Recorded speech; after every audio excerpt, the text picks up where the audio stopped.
Welcome to the InStory show. I'm Devorah Spilman, your host, and today I am thrilled to welcome InStory expert Isabel Chiara. Hi, Isabel. Hi, Deborah. So, wait, hang on, Devorah. Correct. I've been instructing Isabel on my name, Devorah, which is the Hebrew pronunciation, which is why it's not the natural pronunciation for Westerners. So Isabel is what she calls a life actualizer. She's a healer and an accountability coach. And today we're really going to dive into how do you go from a no to a yes? Like, how do you get past obstacles and get to that place where no obstacle ever stops you? So before we dive in to all of that, Isabel, I want you to start us with your story, which is what I make everybody do, being a storyteller. Right. And tell us a little bit about what it was like in your world when you were a kid. Okay. So I just want to preface to say that my career has always been in the restaurant business. And I'm in a family business, which will explain why no shows up in my life. I'm also a child of immigrant parents that were workaholics. From where? From where, Isabel? So from Italy. Mm-hmm. And, you know, I think the two most stubborn regions of Italy, I have to say, I love them, but it was, you know, when I meet people from those areas, it's a little, you know, people are very set in their ways. Okay. So when I was growing up, and, you know, everything was a no. You know, can I go out and play? Can I go out and do this? And, you know, from an early age.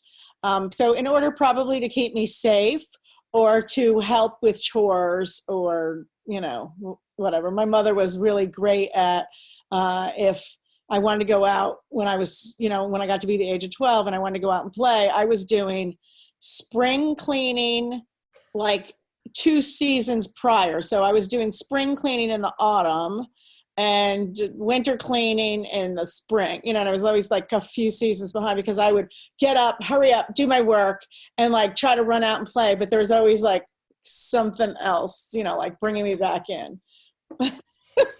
So I heard no all the time.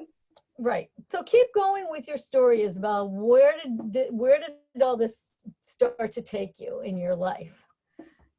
So when I heard the word no, eventually I started to react and I started to be like, I couldn't hear it any longer. I couldn't hear them say no. So, and I had my sister who was like my little side cohort, you know, and I would be like, oh, we're so doing it anyway. So she would be like, what? Mom said no. And I was like, yeah, who cares? She always says no. She always says no. You know, and then she would threaten us with my father. So anyway, so I'm sure many people have that kind of upbringing. But me, I started becoming very not in tune to hearing that word. I couldn't hear it anymore. You know what I mean? It wasn't, if somebody never says yes to you, then you, okay. And I feel like I was so curious as a child that I just wanted to try all these things and do all these things. So I was searching for a yes, basically, in my life. And so as I got older, you know, I was always in trouble, which is fine because I became immune to that too, right? I mean, like, how much trouble could I be in? I'm already in the house. I already can't go out and play. So what is the real punishment that I was getting, you know? But then, you know, I started working in our family business, and it's much harder to run a business when you're still constantly hearing that no, but it was like more a serious arena now, right? Because it was going to affect, you know, how we're going to show up as a business. So we were in the restaurant business, and I just graduated as a marketing major from college, and I went into our family business, and I was actually going to do our marketing, but I was told that I couldn't spend any money. Like, I couldn't spend money, and we had 8 restaurants by this time. So I was like, oh my God, you know, so it started to become a real conflict in our family. And I just was like, how am I going to do, like, how am I going to advertise us and, look, like a professional company without even, we can't spend a dime. So that for me was another, oh, really? No. I mean, I didn't hear that no again. So that was those were constantly, and I gave you there was a symbol, like if you ever saw John Travolta in Phenomenon, right? Every time someone said no to me, I was like that person that would come out of her, what now? Oh, I'm going to figure it out. No matter what it takes, I'm going to figure out what it is that, how we're going to do it. So I started talking to purveyors, as I got to know people around our company. I started talking to some of our purveyors, and they had a lot of marketing dollars. And I said, so if I buy, and we were buying high volumes of stuff, I said, so if I buy this, you'll give me a certain amount of marketing dollars? And they were like, yeah, how come you don't know about it? And I was like, and so, there's another thing I didn't, I learned about, right? Everybody apparently knew about it but me, but they didn't use that money, right? So I started advertising and created like campaigns for us for our business to, we've been in business for over 65 years. And I started taking care of, our advertising. I think that part of the way that if you already run a good operation and you're moving forward in marketing yourself and shifting with the times, you kind of can stay in business on some level, right? So I'm still there. I still have my business, and it's much easier now because I say yes to myself all the time if I want to do something. No, that's a huge thing, Isabel, that as I listen to you and as I know you since you're an InStory, you are a person who is able to say yes to things. It's so, mm-hmm. It's a very cool part of you. I was like, oh yeah, that's how you've always been. Right.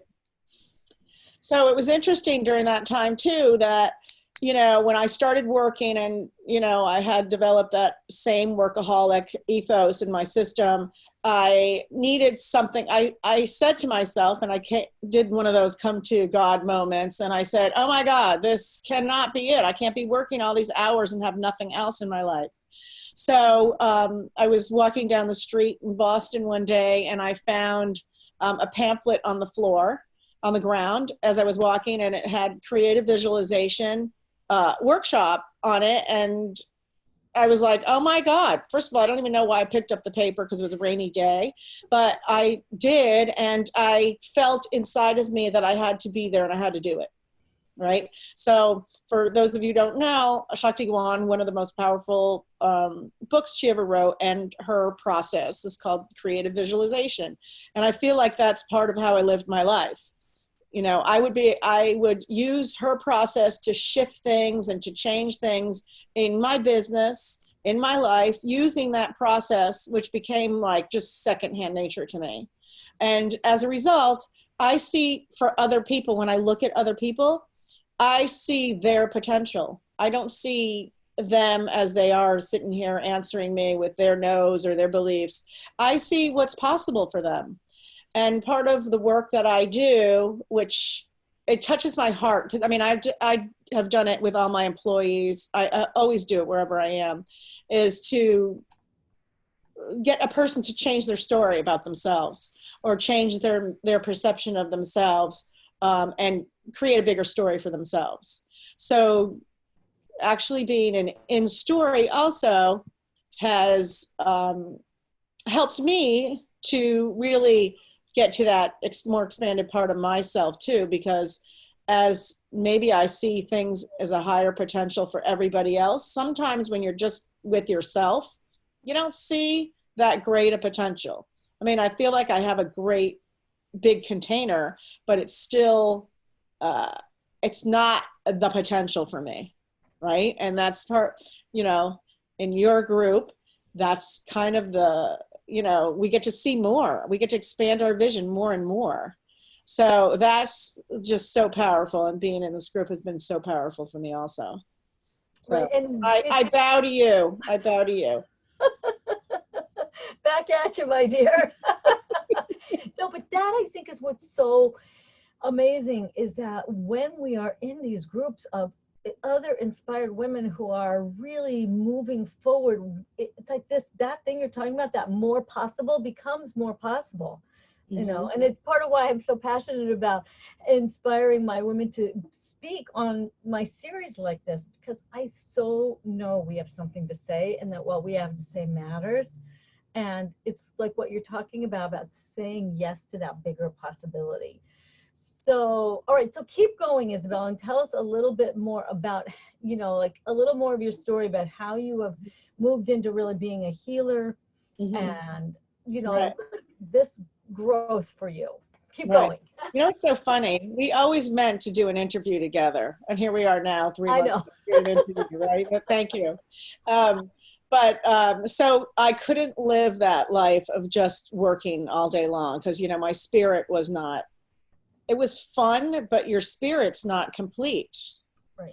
So after I found that pamphlet and I went to that class with Shakti Gwen on creative visualization, I proceeded to, and I say like the universe opened up and inspired me and brought me to different areas. So I embarked on this spiritual quest and started traveling. You know, there were to Nepal. I was in Peru. I was finding classes in my backyard, like two minutes away from my house, on, you know, psychic development and anything that was more empowerment, but more about you and about, it felt more like a spiritual kind of process for me. So one of the things that happened, which was really interesting, is that I heard, you know, this is how the universe opens up. So I was in a store and I heard this woman telling another woman how she was going to have this teacher at her house, and she teaches psychic development and mediumship and all of these spiritual classes. And the girl that she was talking to wasn't even listening to her. Like, she wasn't interested in it, right? And I'm sitting behind them listening to it going, oh my God, that sounds so good. So I said, excuse me, can I come to your class? And it was like down the road from me. And it was like this whole new, you know, embarkment of, you know, my spiritual journey. And it was like right in front of me, right? That I probably couldn't have seen it if I hadn't said to myself, oh my God, I got to do something else here, right? And then for years, so I did that, and it was one of the greatest pivot points in my life. And so I just began studying different healing modalities and traveling. And, you know, I would use the techniques with my employees, some of my friends, you know, I'd be dabbling, you know, nothing really serious, you know, I mean, always powerful, you know, but not, you know, like I would never say I was a healer. I would never acknowledge that at all. And I kept myself very hidden because don't forget, we're talking about the 80s, right? That was like kind of a no. I just want to say. And, you know, I started with the angels and the candles and stuff. And then people were like, oh my God, she's whacked out. But then it became the thing, right? It became everybody lights candles. Everybody, you know, believes in angels. So it's funny how things evolve for me. And, so in my business, I kept thinking I couldn't intertwine the two, right? And I learned, you know, like after about 10 years of studying all this stuff, I learned to integrate a lot of techniques and modalities within my business for me, including sales, bringing customers through the door, creating beautiful days, you know, that things worked out. Because, you know, you're in the restaurant business, there's so many problems every day. So I would create days, and, you know, we had 8 restaurants. So I was like creating energetically, like great days, great management, great everything. Employees walking through the door. We were in the midst of not having help at that time too. So I started working in that arena, as, you know, and I started bringing healing into my business. I never said anything to anybody. Of course I didn't. But anyway, and it wasn't that long ago I'm still at this point, you know, like 5 or 6 years ago, trying to figure out what am I going to be when I grow up. And I got to this point, you know, where I was talking to this healer, a friend of mine, and I was like, I just still don't know what I'm going to do. Meanwhile, I'd been doing it, right? I had been doing it. And so she gave me a big no. She said to me, she goes, well, you were a healer in some of your other lifetimes, actually most of them, but this lifetime you are not going to be one. And my whole, you know, I got that no from her, and my whole stomach like went, what? How dare you tell me what I'm not going to be in this lifetime and everything? And she goes, now you know what you want to be, because your guides, your spirit told me to say that to you so you would know exactly what you were going to be and you were going to do in this lifetime. And then like everything changed for me, right? Do you see that was a setup? Totally. I love it. Changed because I had to own it, because I was so pissed off that I wasn't going to be, that I owned that part of me. It's so funny. I love that. Well, that's because that was like your nature. You, in order for you to go full out to something, you had to be fighting a no. It's so funny. So, but now that's like this like genius skill of yours. Talk a little bit about what it's like when you have a client who says, no, I can't do that. You know, I do that technique too. I do that to people too. I say, all right, yeah, you're not going to like the thing that they're battling. They're like, most people are in a lot of the things that they want to be, right? So if you take that away from them, then they realize, wow, that's really what they want to be, right? But you know, it's not that easy. I can't just say, hey, you're not going to be that most of the time. But I have done it a few times, and I said, okay, you know what? You're not, because I work with a lot of healers also, right? I go, okay, yeah, you're not going to do healing this time. You know what you're going to do? And then I'll give them some like 9-to-5 job type of deal, and they'll be like, what? And they freak out too. So it does work, because I go, you know, because then they own that part of them, you know? So it's kind of like walking in that space with them. I like to work on a really deep DNA level, like their core, because they've already done a lot of therapy. They've already done a lot of, you know, analyzation. And so I like to go right to the core to really get to the feeling and the essence. And I work in that really kind of almost like a delta state where they're really feeling, you know, what they're trying to create, or they can even see it on a whole nother level. So that's, you know, how I really love to work, you know, with people. And I find it really profound, and I find that shifts really happen, you know, quickly. And, you know, I don't have to struggle with a lot of beliefs. And even though, yes, you do have to, you know, work on beliefs and, you know, help eliminate beliefs, if they could see things a little clearer, those kind of move a little quicker. You know, they kind of move out the door and doesn't serve them anymore. Mm-hmm. And people are really intrinsically not saying, you know, how you have power over yourself and you're like, okay, I'm going to do this. They're not really doing that. They're kind of moving into the space of what they're creating. Right. That's more being in that flow, that allowing place. And yes, you know, there was one other thing I wanted to say that really struck me when you were speaking is that, you know, you were working successfully in your job, you know, for those 10 years or whatever it was. And mm-hmm. It's really struck me that I think this is important for a lot of people watching, that you had this moment where you said, it's not this is terrible, but this can't be all there is. Right. And there was more for me. Right. Like, I think that's what a lot of people bump into at different stages. And right. Especially what I've seen is women who've lived full lives and done things that are productive. It's like there's still something more calling. And your story is such a good example of how you felt that. You were aware of it. And then you allowed yourself to say yes as things started to show up. And that is something I really want people to take away from this interview with you, is when things to show up, noticing if you're constantly resisting it and saying no, no, no to it. Because that ability to shift to saying yes, I think is super powerful. And I think that's part of what you're doing is you're helping people rewrite themselves into a new yes. Well, don't forget, I was in that, like, I'm looking for signs from the universe. So to me, anything that showed up was, oh my God, it's here for me.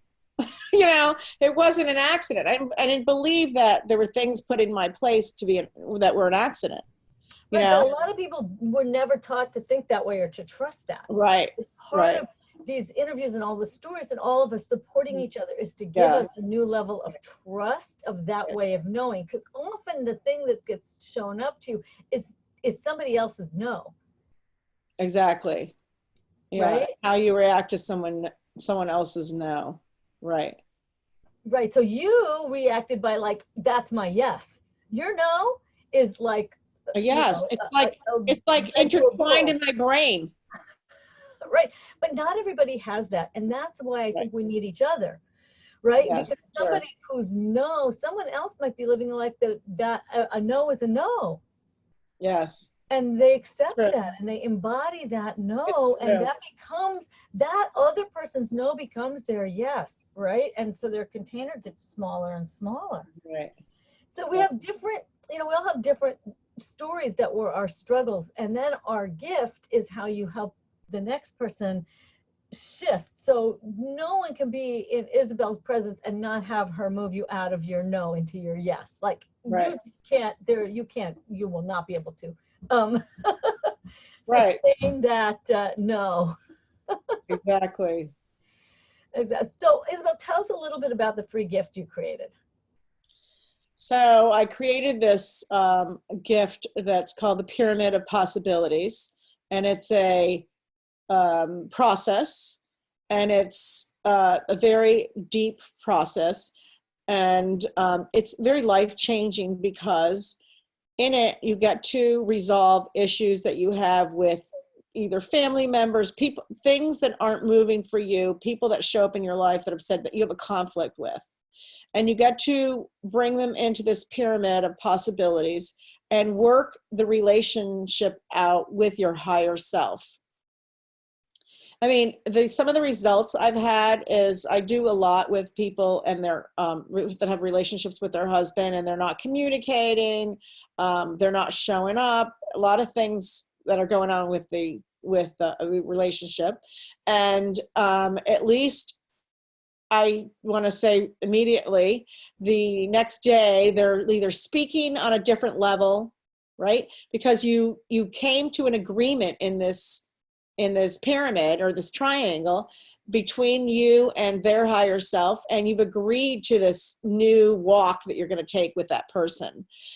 So a lot of problems that people have with their children, they have a conversation with their children in this pyramid.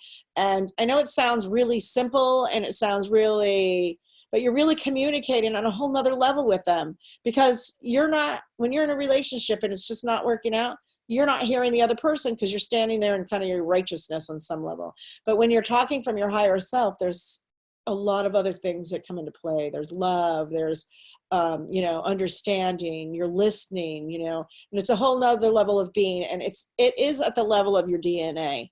So it does shift in a profound way, the relationship between you and them. So you could use it for anything. I would use it for your boss, you want to raise, like, see if you could work it out in this triangle. Or anything else that you're trying to create. Also, before you walk into situations, this is a great technique to kind of integrate yourself with the room. You know what I mean? Like, you're going to walk into a big meeting.